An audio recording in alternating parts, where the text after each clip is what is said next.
சிறு வயதிலேயே கல்வி, பேச்சு திறன், பாடல் ஆகியவற்றில் ஆர்வம் கொண்டு பல விருதுகளை பெற்றிருக்கிறார்.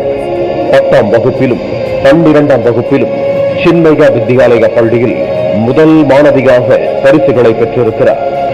தந்தையை போல சமூக அக்கறை கொண்ட காரணத்தால் யூடியூப் மூலம் மருத்துவ மாணவர்களுக்கு தன்னால் முடிந்த நீட் மற்றும் மருத்துவம் சம்பந்தப்பட்ட தகவல்களை வழங்கி இன்று MBBS PSG மெடிக்கல் காலேஜ் 1ஆம் ஆண்டு படித்து வருகிறார்.